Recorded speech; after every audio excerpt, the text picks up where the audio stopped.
There comes a moment, quiet, brutal, and honest, when you realize that every time you chased someone who pulled away, you weren't just running after them, you were running from yourself. Chasing isn't about love, it's about fear.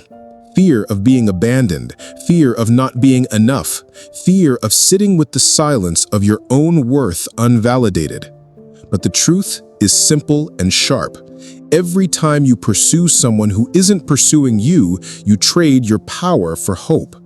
You signal to your nervous system that their avoidance is worth more than your dignity. You abandon your own emotional equilibrium just to try and regulate theirs, and in that transaction, you lose, quietly but deeply. This is why emotional chasing feels so empty, because it is. Because your soul knows the difference between being chosen and being tolerated. It knows when your value is being ignored and your energy is being wasted. And the longer you stay in that cycle, initiating, explaining, apologizing, overgiving, the more you train them to see you as an option, not a standard. This video isn't for people who want quick tricks. It's for those who are done giving their strength to someone who can't even give clarity, done romanticizing confusion, done settling for scraps in the name of love. This is about reclaiming your edge, your stillness, your silence. It's about walking away so fully that they feel the absence not just in their inbox, but in their soul. Because when you stop chasing, you create space for truth to rise. Either they come correct or they never deserved access in the first place. And once you understand that, you never beg again. Chasing is not love, it's survival. It's the echo of emotional neglect, the ghost of unfinished wounds whispering that if you just try harder, give more, prove your worth one more time, you'll finally be seen. But in the realm of psychology, chasing isn't a signal of affection, it's a symptom of emotional dysregulation. The moment someone becomes inconsistent, avoidant, or unavailable, your attachment system activates, mistaking their emotional distance as a threat to your safety. And instead of pulling back to protect your energy, you double down. You text first, you explain yourself, you rehearse what to say to win them back. But every message you send, every justification you offer, every act of pursuit you initiate teaches their nervous system that they can withdraw and still be rewarded with your energy. That's the trap. You think you're getting closer, but you're just proving that you'll stay no matter how little they give. You're teaching them that your love is unconditional, even in the face of disrespect, silence, or confusion. And over time, they lose curiosity. They lose respect, they lose urgency, because the psychology of human behavior is brutally simple. What's always available is never valued. People don't remember the ones who beg, they remember the ones who walked away with calm. The moment you stop chasing, the dynamic resets. Your silence becomes louder than your words. Your absence becomes the mirror they can't avoid. And suddenly, the power you thought you lost returns. Not because you fought for it, but because you stopped offering it. That's the paradox. They only notice your worth when it's no longer for sale. When you pursue someone who is emotionally unavailable, you're not just chasing a person, you are leaking your power into a black hole. You are showing up fully for someone who hides, hesitates, or half invests, and in doing so, you communicate one thing louder than any words ever could, that your time, your energy, your heart, and your presence are negotiable, that your value depends on their attention, and that is the fastest way to lose respect, not only from them, but from yourself. Emotionally unavailable people are not drawn to closeness, they're drawn to control. And the more you give, the less they feel compelled to step up. They don't have to be consistent because you've already decided to stay. They don't have to be clear because you keep chasing meaning through confusion. You think that by proving your loyalty, you'll win their love, but all you're really doing is enabling their avoidance. You become predictable. You become easy to dismiss. You become the safe fallback option they never fully choose. And worst of all, you begin to question your own worth in the process. Because deep down, your nervous system registers the imbalance and turns the pain inward. But when you finally stop, when you stop reaching out, explaining, texting, waiting, you shatter the illusion. You show that your love isn't endless, that your energy has limits, that your heart is powerful, not desperate. And in that silence, the dynamic flips. Because emotional unavailability feeds off pursuit. But when the pursuit ends, they are forced to face their own emptiness without the comfort of your attention. That's where true power lives. Not in proving your value to someone who can't see it, but in removing your presence so clearly that they can't ignore what they lost. Words give them control. Silence takes it away. When you chase, explain, or express your pain to someone who is emotionally unavailable or manipulative, you hand them the upper hand.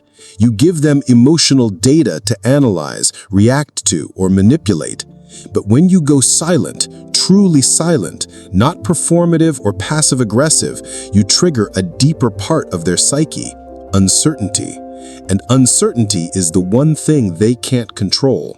Silence becomes the loudest mirror. It forces them to sit with what they did or didn't do. It removes the distraction of your emotional labor and forces them to confront the void your presence once filled. Stillness unsettles people who are used to chaos. When you stop reacting, you break the rhythm they've relied on to maintain emotional power over you. They can no longer read your energy, predict your response, or feed off your pursuit. The distance you create becomes a pressure chamber for their subconscious. It activates their need for reassurance, validation, or at the very least, control. But this time, it's not there. That absence forces them to confront their reflection without your cushioning. And if they truly valued you deep down, this stillness becomes a test they can't escape. Because nothing triggers someone more than a person they once controlled now choosing peace over explanation. You no longer serve their ego or their emotional patterns. You've exited the game. And in that exit, your silence begins to echo. It echoes in the spaces they used to take for granted. It echoes when they reach for your energy and find emptiness. And while they may pretend not to notice, that void you left behind begins to grow. Not because you said anything, but because you finally said nothing. There is a rare and terrifying kind of strength in doing absolutely nothing. No reaching out, no explaining, no chasing closure. Just stillness. In a world addicted to reaction, this kind of restraint is power in its rawest form. Because when you stop responding to chaos, you stop feeding it. When you stop trying to fix what's broken outside of you, you begin repairing what's been neglected within you. Doing nothing isn't weakness. It's the highest form of self-respect. It's the moment you finally choose peace over performance, boundaries over begging, and clarity over confusion. Emotionally, this creates a deep nervous system reset. Your body stops anticipating the next message, the next inconsistency, the next high or low, and starts remembering what calm feels like. Psychologically, it breaks the addiction loop. The brain that once craved their validation begins rewiring itself around solitude, purpose, and presence. And energetically, your absence becomes a mirror they can't escape. Because when you do nothing, you force others to carry the weight of their own behavior. They no longer have your reactions to deflect blame or your forgiveness to fall back on. They're left alone with the truth they've been avoiding. And here's the paradox. The less you do, the more powerful you appear. The less you explain, the more mysterious you become. The less you chase, the more they feel the loss. Because power is never about control. It's about the ability to walk away, stay centered, and protect your peace without needing to prove anything. Restraint is the quiet revolution of the strong. It's the move that flips the entire dynamic. And when mastered, it turns silence into strategy, absence into impact, and detachment into undeniable strength. Rebuilding self-respect after giving too much isn't just about cutting someone off. It's about unlearning the patterns that made you think overgiving was love in the first place. Because when you've poured yourself into someone who couldn't receive it, there's a part of you that starts to question your own value. You start to think that maybe if you were more, did more, or hurt less, they would have stayed. But that's a lie built on emotional conditioning. The truth is, you didn't lose their love. You abandoned your own. And now your path back begins with radical accountability. Not blame, not shame, but the strength to admit that you betrayed your own standards in the name of connection, that you lowered the bar to feel needed, that you tried to earn love that should have been mutual. And once you face that truth without flinching, everything changes. You stop externalizing the problem. You stop trying to heal through being chosen, and you begin re-establishing your inner authority, the calm, unshakable part of you that knows what you bring to the table and no longer tolerates anything that makes you forget it. You set new rules for access. You stop explaining your boundaries. You choose environments where your value is recognized without performance. You forgive yourself for staying too long, but you make damn sure you never repeat it. And most importantly, you stop romanticizing potential and start respecting patterns. Because self-respect isn't about perfection. It's about discipline. It's about not texting when you know they're playing games. It's about not shrinking to make someone else comfortable. And it's about holding your ground even when your heart wants to collapse. The version of you who gave too much was trying to survive. The version you're building now, that's the one who's finally ready to live.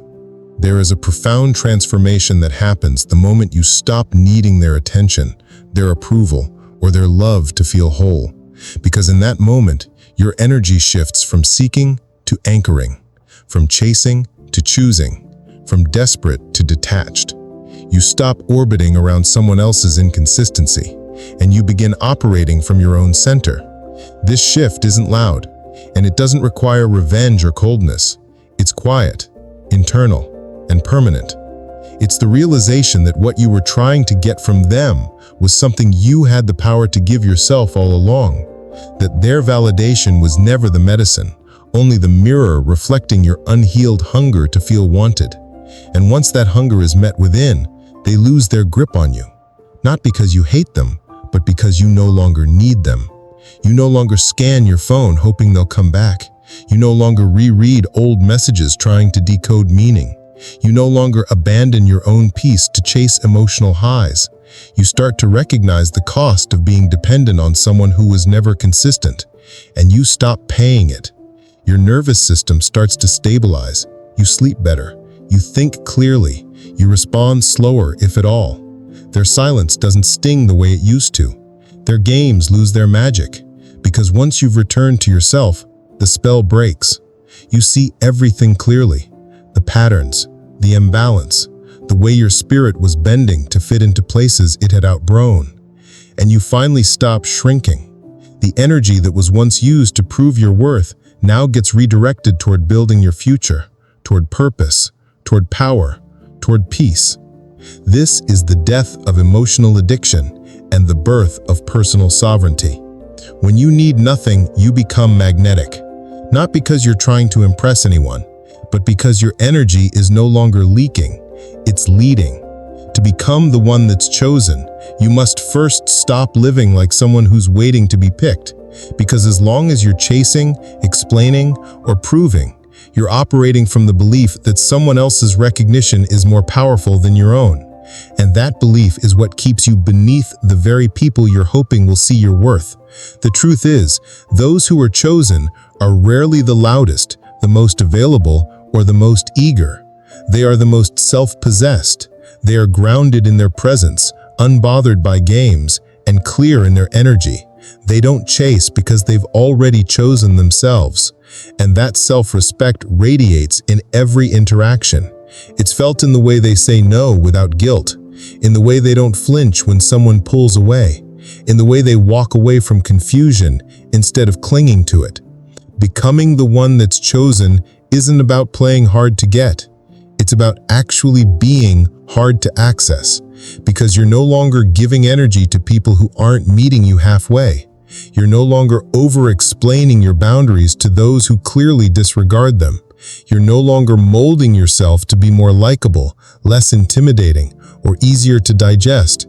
You are no longer hiding the fullness of who you are just to earn a fraction of someone else. And as this internal shift takes root, everything external begins to respond. People start treating you with more care because you treat yourself with more care. Those who used to toy with your attention fall away, not because they changed, but because they no longer have access. You've risen out of reach. And now if someone wants to be close, they have to rise to meet you, not through words, but through consistency, through clarity, through action, because you are no longer seeking to be chosen. You have become the chooser, and that changes everything. When emotional detachment becomes your new normal, life doesn't get colder, it gets cleaner. You stop interpreting silence as rejection and start seeing it as redirection. You stop taking everything personally and start witnessing people's behavior as a reflection of their patterns, not your worth. Your nervous system stops being hijacked by every inconsistency, every delay in reply, every subtle shift in tone.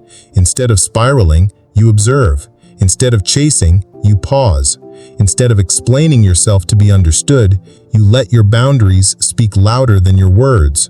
Emotional detachment doesn't mean you no longer feel, it means you no longer collapse. It means your identity is no longer at the mercy of how someone else treats you.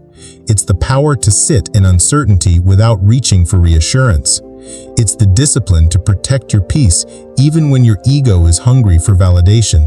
It's what allows you to walk away without bitterness, because you're not abandoning love, you're honoring self-respect. You begin to attract better, not because you're trying to, but because your energy now filters out what used to drain you. You don't entertain what feels familiar, you choose what feels healthy.